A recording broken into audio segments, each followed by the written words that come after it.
নজর রাখবো পরবর্তী সংবাদে। শহর জুড়ে ছড়িয়ে পড়েছে দেশপ্রেমের আবেগ। অবশ্য তেরাঙ্গা যাত্রার আজ আয়োজন করা হয়েছে তেলিয়ামুড়া শহরে এবং জাতীয় পতাকা হাতে প্রচুর মানুষ এই যাত্রায় অংশগ্রহণ করেছে।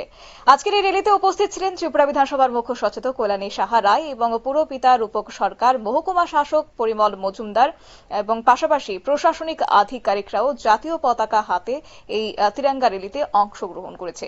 কি রয়েছে বিস্তারিত প্রসঙ্গ শুনুন। তার মূল উদ্দেশ্যটা কি? দেখুন, আপনারা জানেন গত 22শে এপ্রিল কাশ্মীরের পেহেলগাঁওয়ে আমাদের ভারতীয় 26 জনকে পাকিস্তানের জঙ্গিরা যেভাবে গুলি করে হত্যা করেছে এবং হিন্দু দেখে দেখে বেছে বেছে তারা এই হত্যাকাণ্ড চালিয়েছে। এই হত্যাকাণ্ডের প্রতিবাদে সারা ভারত মুখর হয়েছে এবং আমাদের সেনাবাহিনী, নৌসেনা, বায়ুসেনা, জল সেনা, navy, Indian navy, Indian army and Indian air force তারা পাকিস্তানের জঙ্গি গোষ্ঠীকে পাকিস্তানে ঢুকে সমস্ত জঙ্গি আস্তানা তারা ভেঙে গুড়িয়ে দিয়েছে।